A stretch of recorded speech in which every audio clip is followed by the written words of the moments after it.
तो मॉनसून के अगस्त महीने के हिसाब से ये काफी गर्म है। शायद अगले 10 से 12 महीने औसतन तापमान दूसरे सालों की तुलना में कहीं ज्यादा होगा,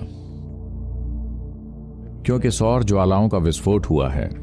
हमें यह समझना चाहिए कि इस धरती पर सारा जीवन सौर ऊर्जा से चल रहा है। सौर ऊर्जा कोई आपका आविष्कार नहीं है, क्योंकि आपने सोलर पैनल बना लिया। पेड़ का पत्ता एक सोलर पैनल है। यह ग्रह अपने आप में एक सोलर पैनल है। वो सब कुछ जो हम यहां कर रहे हैं, चाहे आप एक पेड़ को खाएं या जानवर को, या आप लाइट चालू करें, वो शायद डीजल या कोयले या किसी और चीज पर चल रहा हो, पर चाहे जो हो, सब कुछ सौर ऊर्जा से है। तो इस धरती पर मूल ऊर्जा सूर्य की है। जब ऐसा है तो अगर इस सौर ऊर्जा का स्रोत हमें एक विस्फोट दे रहा है, अगर आपको इसे लेना आता है तो यह बहुत लाभदायक होगा। अगर आप नहीं जानते कि इसे कैसे लें तो आप जल सकते हैं। तो इसे कैसे लें, इसका क्या मतलब है? जैसा कि आप सब जानते हैं या शायद न जानते हों, आप में से कई लोग मासूम हैं, सिर्फ किताबें पढ़ी हैं। आप पृथ्वी पर घूमे नहीं हैं, मैं ये कह रहा हूं। आप जानते हैं कि सभी पेड़ पौधे गर्मियों के आने पर खिल उठते हैं। हम इसे बसंत कहते हैं। असल में ये गर्मियों की शुरुआत है और जीवन खिल उठता है। जब सौर ऊर्जा पर्याप्त नहीं होती तो सब कुछ धीमा हो जाता है। इतना तो आप जानते हैं, आपने कहीं पढ़ लिया होगा।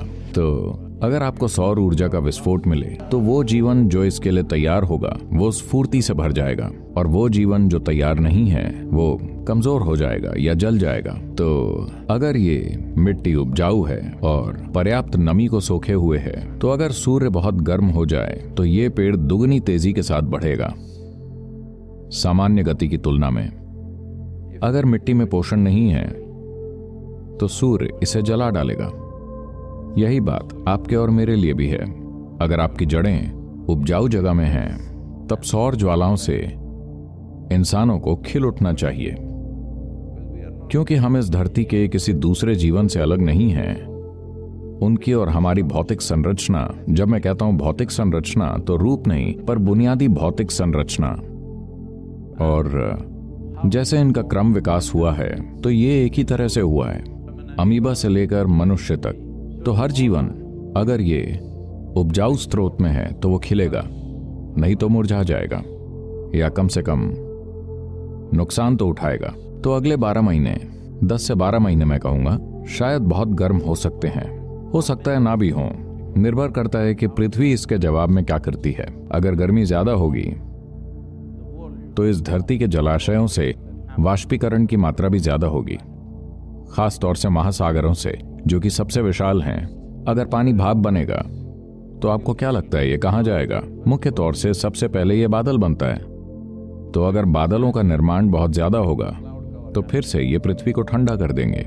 पर एक चीज जो होगी वो ये कि जब बादल ऊपर उठते हैं तो वो बस वहां बने नहीं रहते, नहीं ऐसे ही गायब हो जाते हैं। उनका ज्यादातर हिस्सा नीचे आता है बारिश के रूप में। दुनिया के वो हिस्से जो काफी ठंडे हैं, वहां ये बर्फ के रूप में नीचे आएंगे।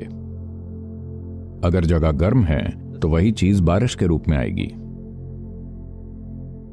तो अगली गर्मियों में समशीतोष्ण जलवायु की जगहों के लिए शायद ये बहुत बड़ी चुनौती होगी, और कुछ हद तक हमारे लिए भी। यानी कि सालाना औसत जो बर्फ गिरती है, अगर इस बर्फ का 20% भी बर्फ के बजाय बारिश के रूप में नीचे आ गया तो मानव समाज के लिए अकल्पनीय त्रासदी हो जाएगी, खास तौर से शहरी क्षेत्रों के लिए। वैसे आप अभी भी ये देख ही रहे हैं। मुझे लगता है अगर आपको मुंबई या दिल्ली में रहना है तो आपको अपनी कार के साथ एक नाव भी चाहिए। हेलो? क्योंकि ये हर साल होता है। अब ये 12 साल में एक बार नहीं होता, हर साल हो रहा है। तो वहां रहने के लिए आपको एक नाव भी चाहिए। वैसे दक्षिण भारत ने इतना कुछ नहीं झेला है। इसके कई कारण हैं, पर यह भी संभव है कि जैसे गर्मी बढ़ेगी तो मॉनसून की हवाएं और बादलों की गति थोड़ी उत्तर की तरफ हो जाएगी। ये इक्वेटर से दूर होते जाएंगे। यह स्वाभाविक होता है कि जब गर्मी ज्यादा होती है तो ये भूमध्य रेखा से दूर हो जाते हैं। तो वो बारिश जो यहां गिरनी चाहिए अगर वो जर्मनी या स्विट्जरलैंड या कहीं और चली जाएगी तो वो जगहें इस तरह की बारिश के लिए तैयार नहीं है, उन्हें बर्फ चाहिए।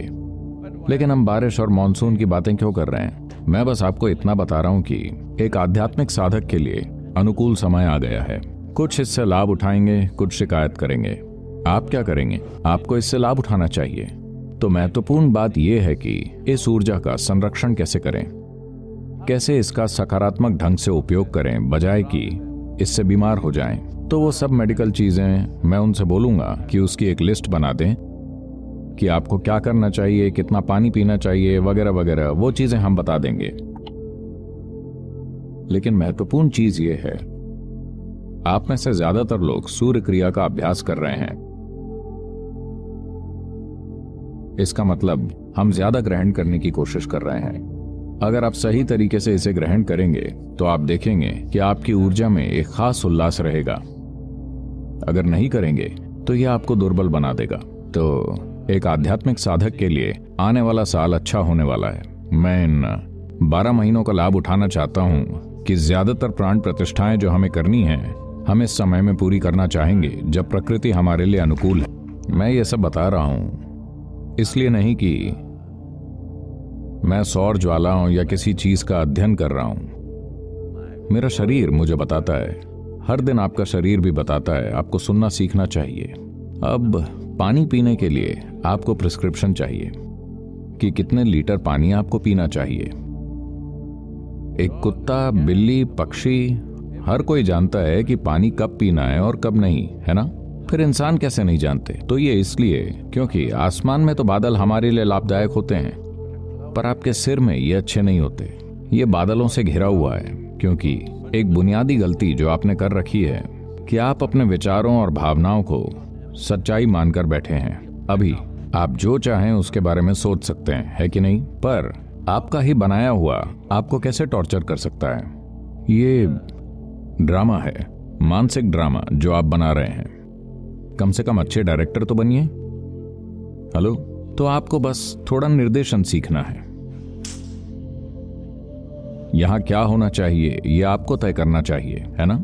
नहीं तो अगर आपको ड्रामा चलाना नहीं आता तो कम से कम उसे रोक देना चाहिए और बस बैठें। आपको थोड़ा गौर करना चाहिए कि क्या हो रहा है। कम से कम 3 से 4 घंटे में एक बार बस 2 मिनट के लिए अपनी आंखें बंद करिए और देखिए कि क्या चल रहा है। अभी क्या इसे खाने की जरूरत है, पानी पीने की, या बस सांस लेना अच्छा है? क्या हो रहा है? हेलो? आपका जीवन क्या इतने के लायक तो है? तो प्लीज करिए।